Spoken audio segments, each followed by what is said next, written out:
relações do Brasil com a Venezuela e a visão de Brasília sobre esse assunto. A gente fala rapidamente sobre isso aqui. Antes tem o Márcio Rocha. Fala, Márcio, mais uma vez você conosco. Oi, pessoal, estou de volta para falar sobre essa questão do governo brasileiro com a Venezuela. Isso porque o governo ainda não se pronunciou, não se manifestou oficialmente sobre a decisão do Tribunal Supremo de Justiça da Venezuela, uma espécie de Supremo Tribunal Federal do país vizinho, né, que fica aqui na América do Sul. O TSJ da Venezuela decidiu não divulgar as atas eleitorais das eleições que foram realizadas no último dia 28 de julho. Então, o Itamaraty, né, nos bastidores, já começa uma negociação com o governo da Colômbia para ter uma reação contra essa decisão do governo da Venezuela, do Poder Judiciário da Venezuela. Quem publicou isso inicialmente foi o jornal Folha de São Paulo e aponta que o órgão oficial venezuelano, lembrando, decretou a vitória do presidente Nicolás Maduro e disse também que a decisão é irreversível.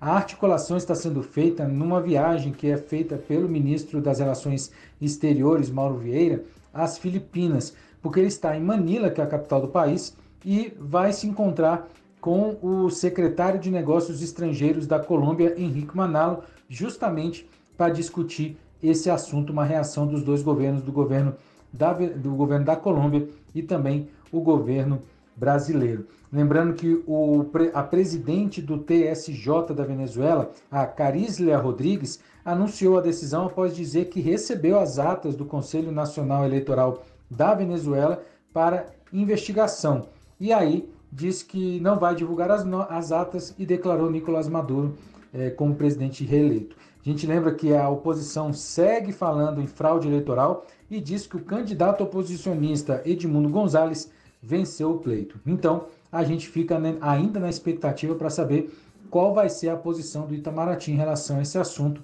Qualquer novidade, chama vocês aí. Um abraço, pessoal. Tchau, tchau. Até a próxima. Valeu. Obrigado, Márcio. Duplamente na abertura aqui do Acontece. Essa posição conjunta parece que está sacramentada de acontecer antes. Nenhum dos dois países vai se pronunciar antes que haja essa comunicação conjunta, né, Zaidan? Eles querem fazer um papelão conjunto, né? Porque a posição do Brasil e da Colômbia é constrangedora. Realmente constrangedora. Porque o que eles estão dizendo, basicamente, é o seguinte: a Corte Suprema da Venezuela não é confiável. Eles podem acreditar, que a Corte é um braço do Executivo. Mas então digam isso. Digam isso. Porque o próprio Lula falou, não, vamos esperar a manifestação do Judiciário da Venezuela. Ele se manifestou. E no Brasil, por exemplo, foi feita a alegação parecida de que o Supremo e o Tribunal Superior Eleitoral conduziram o processo eleitoral com um viés. O Supremo com determinadas decisões e o Tribunal no comando da eleição. Isso foi usado como propaganda política, inclusive como argumento para a ideia de um golpe de Estado.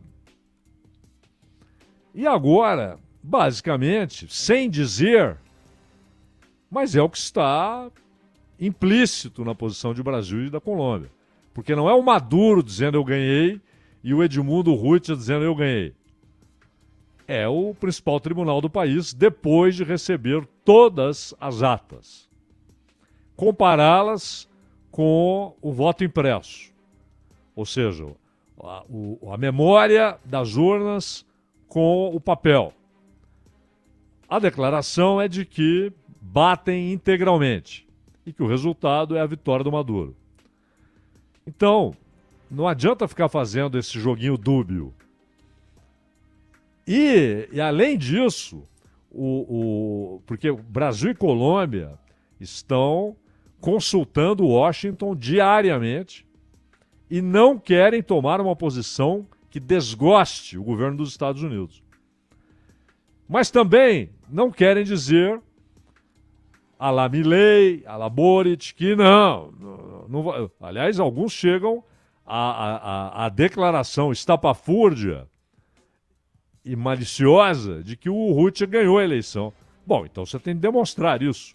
Se você está dizendo que a documentação oficial reconhecida pela Corte Suprema do Judiciário venezuelano, se tudo é uma mentira, você precisa ter documentos que demonstrem que aquilo é uma mentira. E as atas do Rutte não foram apresentadas.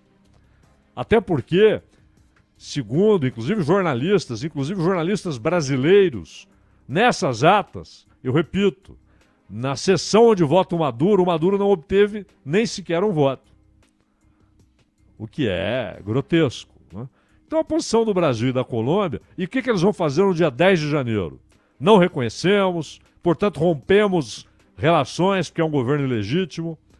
É um fato consumado, vamos admitir, mas imagina o nível de relação. Aliás, o Brasil, Rony, só para encerrar, não quero atrasar ainda mais, o Brasil, quando os BRICS abriram para adesões, Rússia, China e Índia esperavam que o Brasil levasse a Venezuela para os BRICS.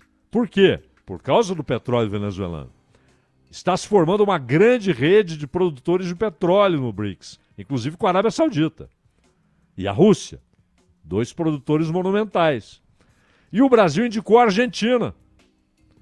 E já estava desencadeado o processo eleitoral na Argentina. Então a possibilidade do Milei ganhar já era conhecida e ganhou. E depois disse não para o BRICS. E o Brasil não quis indicar a Venezuela. O que já havia lá atrás, no ano passado, colocado obstáculos nessa relação entre Maduro e Lula, entre Venezuela e Brasil. 3 horas.